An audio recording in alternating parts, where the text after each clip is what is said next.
ওকে, তো এখন হচ্ছে আমরা ডাটাবেস থেকে আমাদের যে টুডুসগুলো থাকবে এইগুলো নিয়ে আসবো। আমাদের ইতিপূর্বে একটি HTML ডিজাইন আছে, তো HTML ডিজাইন এখানে হচ্ছে স্ট্যাটিক ডাটা দেওয়া আছে।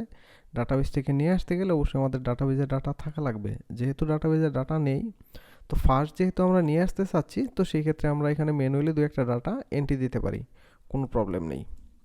তো ডাটাবেজে গেলাম, এইখানে হচ্ছে আমাদের ডব্লিউপি সিম্পল টুডুসে আসলাম।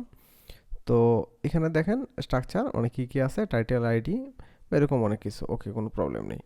তো এখানে দেখেন ইনচার্ট আছে, ইনচার্টে ক্লিক দিয়ে আপনি হচ্ছে ডাটা এন্ট্রি করতে পারবেন। টাইটেল হচ্ছে ধরেন হচ্ছে সিম্পল ডিও ডিও ওকে, জাস্ট হচ্ছে এখানে ডেসক্রিপশন দিয়ে দিলাম, আর কিছু দেওয়া লাগবে না। আর এখানে নিচের দিকে মাল্টিপল এখানে দেখেন আছে কতটা রো আমরা ইনসার্ট করতে চাচ্ছি, এটা জাস্ট 1 করে দিলে এটা 1 হয়ে যাবে, 5 করে দিলে মানে একসাথে এখানে 5টা ভিজিবল হবে। ওকে, দেন হচ্ছে গো দিলাম। তো এখানে দেখেন আরেকটা ব্যাপার, এইটা অবশ্যই আপনাদের লক্ষণীয় ব্যাপার, আমরা যখন ডাটাবেস টেবিলে ডাটা ইনসার্ট করব তখন এক্স্যাক্টলি আমাদের কিন্তু এই কোয়েরিটা লাগবে, ইনসার্ট ইনটু ডব্লিউপি সিম্পল টুডো, এটা হচ্ছে টেবিল নেম। তারপর হচ্ছে এই টেবিলের যে ফিল্ডগুলো আছে ফিল্ডের name, ID, title, description, created at, updated at, then হচ্ছে ভ্যালুস। এর মধ্যে আমরা যে সকল ভ্যালুগুলো দিব, এই কোয়েরিটা যদি আপনারা কপি করে নিয়ে যান তো সেই ক্ষেত্রেও কিন্তু এইটা আপনারা ইনচার্টের ক্ষেত্রে ইউজ করতে পারবেন, কোনো প্রবলেম নেই। এটা জাস্ট আমি আপনাদেরকে বোঝার জন্য দেখালাম যে এই কোয়েরিটা যখনই এক্সিকিউট হবে তখন হচ্ছে আপনার ডাটাবেজে ডাটা ইনসার্ট হবে। যদিও এখন আমরা ম্যানুয়ালি ইনসার্ট করলাম, বাট অ্যাকচুয়ালি এই কোয়েরিটা রান করার সাথে সাথেই ডাটা ইনসার্ট হয়ে গেছে। ওকে, তো এটা আমরা পরবর্তীতে যখন করব ওই সময় দেখতে পারবো। এটা হচ্ছে মাইস্কুয়েলের ইনসার্ট কোয়েরি। ওকে, তো একটা ডাটা আমরা ইনসার্ট করে নিলাম। এখন ব্রাউজে গেলে এখানে একটা আমরা জাস্ট এটা কপি করে নিয়ে নিই, জাস্ট 2 দিয়ে দিলাম, যাতে অ্যাটলিস্ট 2টা ডাটা থাকে। এখন আমাদের 2টা ডাটা আছে। এখন আমরা এখানে এই ডাটাবেজের ডাটাগুলো নিয়ে আসব। ওকে, তো ডাটাবেজের ডাটাগুলো নিয়ে আসার জন্য আমাদের তো অবশ্যই এখানে কিছু একটা লেখা লাগবে। তো এখানে আমরা একটা ফাংশন তৈরি করি, ফাংশন সিম্পল টুডো গেট টুডোস। ওকে, মানে গেট টুডোস মানে মাল্টিপল টুডোস যা আছে এগুলো সব নিয়ে আসবো। ওকে, ফার্স্ট হচ্ছে আমরা ওয়ার্ডপ্রেসের যে ডাটাবেজের ইনস্ট্যান্স আছে গ্লোবাল ডব্লিউপিডিবি দিলেই আমরা পেয়ে যাব। দেন হচ্ছে আর প্রিফিক্স লাগবে, আর টেবিল মানে কোন টেবিল থেকে আমরা নিয়ে আসবো এই অংশটুকু কী করবে, এই অংশটুকু হচ্ছে আপনার টেবিল নেমটা দিবে। দেন হচ্ছে আমরা একটা এসকিউএল কোয়েরি লিখবো, select all from table name order by, যদি আপনি দিতে চান দিলেন, আর যদি না দিতে চান তো না দিতে চাইলে নেই। এটা আপনার উপরে ডিপেন্ড করে আপনি আসলে কি করবেন। ওকে, তো এইগুলো আমি আপনাদেরকে কেটে দিচ্ছি যদি কনফিউজড হয়ে যান। ফার্স্ট হচ্ছে টেবিল নেম, দেন হচ্ছে আপনি কোন টেবিল থেকে কোয়েরি করবেন, দেন হচ্ছে আপনার এসকিউএলটা $SQL। দেন এই এসকিউএলটা আসলে কি, এসকিউএলটা হবে আপনার এই সিলেক্ট কোয়েরি আপনি লিখবেন, সিলেক্ট অল ফ্রম, জাস্ট আপনি W3 স্কুল বা অন্য কোনো জায়গায় যদি আপনি দেখেন সেক্ষেত্রে বুঝতে পারবেন সিলেক্ট কোয়েরি কীভাবে কাজ করে। ওকে, দেন এই এসকিউএলটা তো আপনার জাস্ট হচ্ছে আপনি এসকিউএলটা লিখলেন, এটা একটা স্ট্রিং টাইপের এখন বর্তমানে আছে, এটা তো এক্সিকিউট হওয়া লাগবে। ওকে, এটা এক্সিকিউট হওয়ার জন্য এই ডব্লিউপিডিবির মধ্যে হচ্ছে গেট রেজাল্টস নামে একটা, আপনারা এই ডব্লিউপিডিবিটা যদি আমি দেখাই, ডব্লিউপিডিবি একটু সার্চ করেন, সার্চ করলেই এখানে আপনারা ডব্লিউপিডিবির এটা হচ্ছে ক্লাস। এখানে দেখেন এই যে গেট রেজাল্টস, এখানে উপরে ডেসক্রিপশন দেওয়া আছে এই ডব্লিউপিডিবি গ্লোবাল অবজেক্ট। এখানে ডেসক্রিপশনের মধ্যে সব কিছু অ্যাকচুয়ালি মোটামুটি তারা লিখে রাখছে, বিভিন্ন প্রসেস আছে, আপনার ইচ্ছা আপনি যেভাবে হচ্ছে কোয়েরি করতে চান।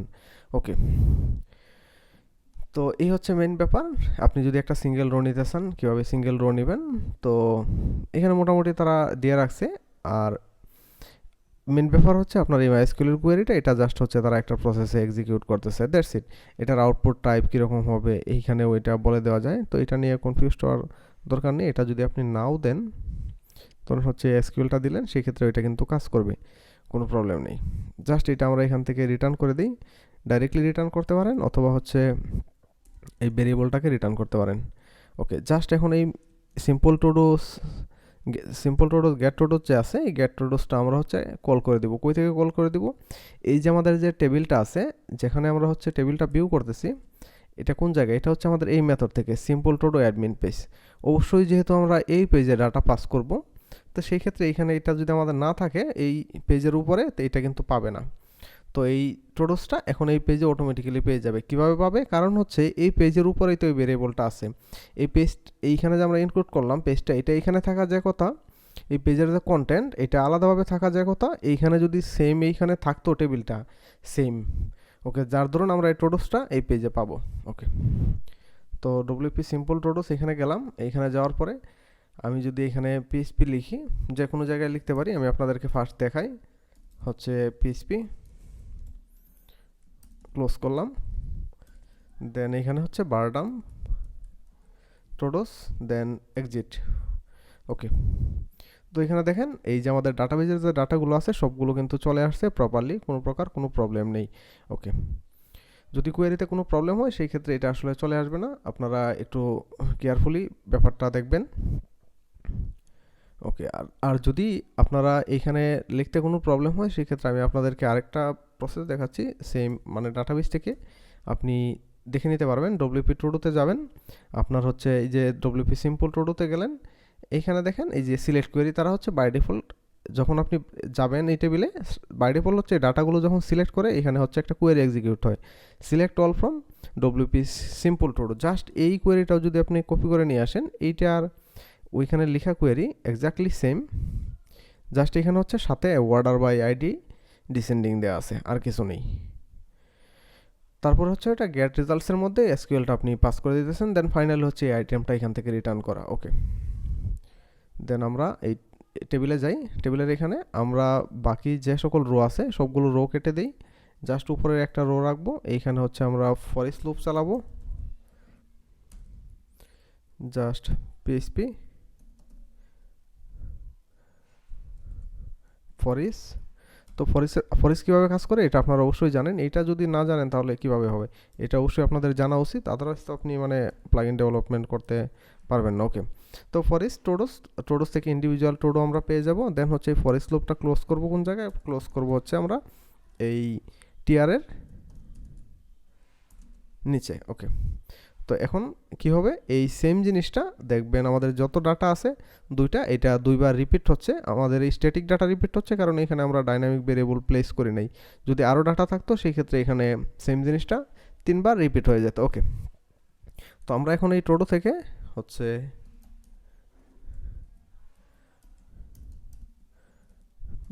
বেশি হয়ে গেছে। ওকে,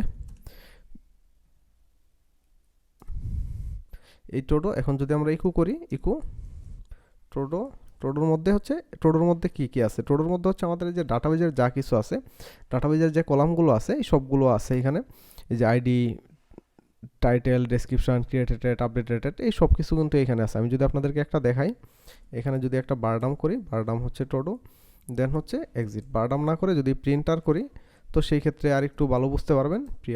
প্রিন্টার দিলাম, এটা হচ্ছে আমি উপরে ইকু একটা প্রি করে রাখি, প্রি। ওকে, তো এখন যদি একবার রিলোড করি, তো এখানে দেখেন আইডি, টাইটেল, উপরের একটা ব্যাপার লক্ষ্য করেন, এটা হচ্ছে কিন্তু এসটিডি ক্লাস অবজেক্ট দেখাচ্ছে, এই ব্যাপারটা লক্ষ্য রাখবেন, এটা কিন্তু অবজেক্ট এরে না।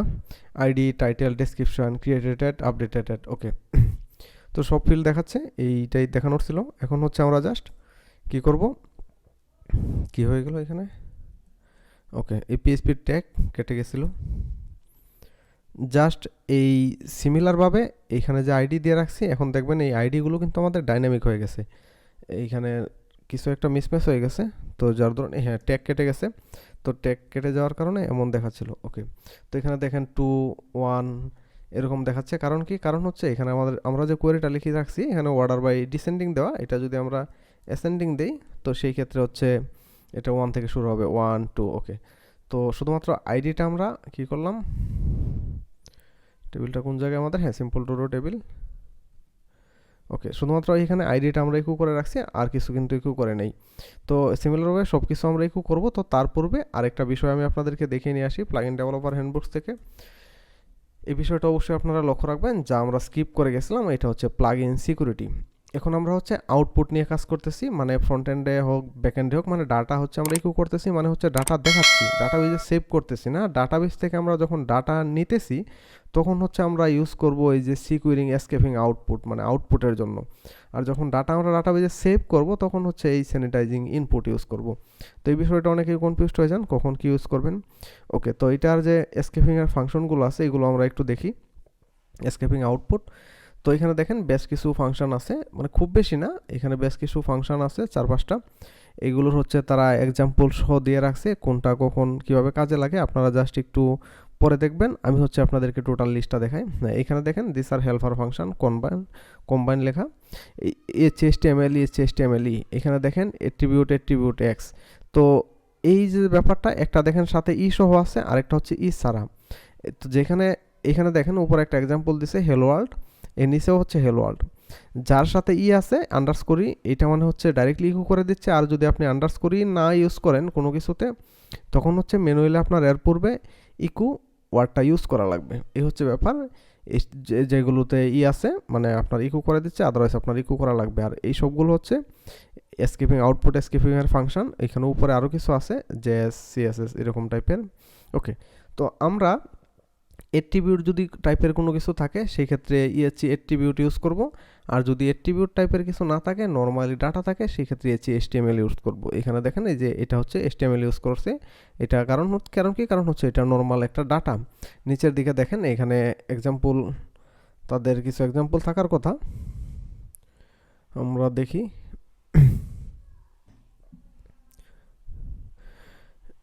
এখানে দেখেন ইউআরএল এর জন্য তারা ইউজ করছে। তো এখানে যা কিছু আছে বিল্ডিং ওয়ার্ডপ্রেসের, এগুলো যদি ইউজ করা যায় আপনারা চেষ্টা করবেন এগুলো ইউজ করতে। এক্স্যাক্টলি এইটা কিন্তু খুবই ইম্পর্টেন্ট। এই সিকিউরিটি রিলেটেড ইস্যুর কারণে অনেক প্লাগইন হচ্ছে ওয়ার্ডপ্রেস ব্যান করে দিতেছে। আরও হচ্ছে আপনি নতুন যদি কোনো প্লাগইন সাবমিট করবেন, এই বিষয়গুলো যদি প্রপারলি হ্যান্ডেল না করবেন, এইটা ওয়ার্ডপ্রেস কোনো সময়ই আপনার প্লাগইন অ্যাপ্রুভ করবে না। অবশ্যই এই ব্যাপারগুলো খুবই সিরিয়াস এবং খুবই গুরুত্ব সহকারে নেবেন। এইখানে কোনো মিসম্যাচ করা যাবে না, যেখানে যতটুকু যা দরকার আপনি মানে ইউজ করবেন। ওকে, তো আমরা এখন চলে যাই ফাংশানে। তার মানে এটা কি, এটা হচ্ছে আইডি। এটা আমরা ডাইরেক্টলি হচ্ছে এই, এটা যেহেতু আইডি, সেই ক্ষেত্রে আমরা আইডি এরকমভাবে ইউজ না করেও আমরা এখানে ইন্ট ভ্যালু ইউজ করতে পারি বা অন্য কিছু ইউজ করতে পারি। তো আপনি চাইলে হচ্ছে ডাইরেক্টলি এটা এই এইচটিএমএল ইউজ করতে পারেন, কোনো প্রবলেম নেই। ওকে, হচ্ছে এইচটিএমএল। তো যদি আপনি ই দিয়ে দেন তো সেই ক্ষেত্রে হচ্ছে আপনার আর আলাদা করে ইকো করা লাগবে না, জাস্ট হচ্ছে এটা ইকো হয়ে যাবে। এখন যদি আমি আপনাদেরকে দেখাই, তো এখন দেখেন এক্স্যাক্টলি যা ছিল তাই আছে। আর যদি আপনি ই না দিতেন সেই ক্ষেত্রে আপনার এর পূর্বে ইকো করা লাগতো। ওকে, তো এখানে আরেকটা ব্যাপার আছে, আপনার যেগুলোকে ট্রান্সলেট করার দরকার পড়বে এমন যদি কিছু থাকে, কই একটু উপরে নিচে,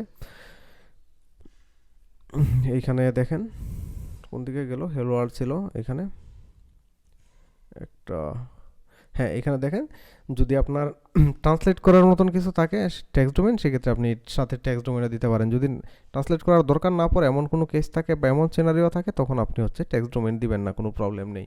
ওকে, দ্যাটস ইট। তো ট্রান্সলেট মূলত হচ্ছে আমরা হার্ড কোডের ডাটার ক্ষেত্রে ইউজ করে থাকি বেশিরভাগ। ওকে, তো সেম জিনিসটা আমরা হচ্ছে এখানে এটা এটা এটা কি, এটা হচ্ছে টাইটেল দেন হচ্ছে ডেসক্রিপশন। ওকে, দেন এই যে সিম্পল টুডো আইডি, এইটা আপনি এইখানে ডাইরেক্টলি এই ব্লকে জাস্ট হচ্ছে আইডিটা দিয়ে নেন, তাহলেই হয়ে যাবে। আর বাকি যা আছে এটা তো হচ্ছে আমাদের হার্ডকোডের সিম্পল টুডো, আমরা অ্যাকচুয়ালি এখানে ইউজ করতেছি। আর এই যে আইডি, এটা মানে এট্রিবিউট টাইপের, তো সেই ক্ষেত্রে ইয়েছি এটিটিআর। ওকে, এটিটিআর এট্রিবিউট। ওকে, তো এখন যদি আমরা দেখি আমাদের যে আউটপুট ছিল, এখন কিন্তু এই ডাটাগুলো ডাটাবেস থেকে চলে আসছে এবং এক্স্যাক্টলি এখানে এই যে ডাইনামিক আইডি সহ প্লেস হয়ে গেছে। এক্ষেত্রে কিন্তু কোনো ইস্যু নেই। তো আশা করি এই ব্যাপারটা বুঝতে পারছেন আপনারা। তো এখানে যে দুইটা ডাটা থাকবে এরকম না, 2টা 4টা 5টা 10টা, মানে যেভাবেই থাকুক, এই আউটপুটের যে ব্যাপারগুলো আছে এইগুলো হচ্ছে আপনারা অবশ্যই মানে সিকিউর আউটপুট করার চেষ্টা করবেন, যাতে কোনো, এটা আসলে কেন ইউজ করে, কারণ হচ্ছে আপনি যখন ইনপুট নিবেন কোনো ফর্ম থেকে, ওই সময় আপনি যদি একবার স্যানিটাইজ করে পাস করেনও আপনার এই ডাটাবেজের ডাটা মানে আউটপুটের সময়, সেই ক্ষেত্রে আপনি নর্মালি আপনার মনে হতে পারে যে আউটপুটের সময় না করলেও তো প্রবলেম নাই, যদি আমরা ইনপুট ভ্যালিডেট করে নেই, এক্ষেত্রে একটা প্রবলেম আছে। কারণ প্রবলেমটা কীভাবে রেজ করে এটা আমি আপনাদেরকে দেখাবো, আপাতত বলে দিই। ধরেন হচ্ছে আপনার যদি কোনো ফিল্টার ইউজ করা থাকে যেখান থেকে ডাটা মডিফাই করে মডিফাইড ডাটা চলে আসতে পারে, সেক্ষেত্রে এক্স্যাক্টলি এখানে ভ্যালিড ডাটা নাও থাকতে পারে যদি আপনি ফিল্টারের পরে আবার ভ্যালিডেট না করেন। তো এরকম আরও অনেক সিনারিও আছে যেখানে প্রবলেম জেনারেট করতে পারে, তো যার ধরুন হচ্ছে এটা এরকম করে নেওয়াই বেটার এসকেপিং। তো হচ্ছে ব্যাপার, নেক্সট পার্ট থেকে হচ্ছে আমরা এডিট বা ডিলেট এরকম কিছু একটা করার চেষ্টা করবো। আপাতত আমরা হচ্ছে লিস্ট ভিউটা নিয়ে কাজ করলাম।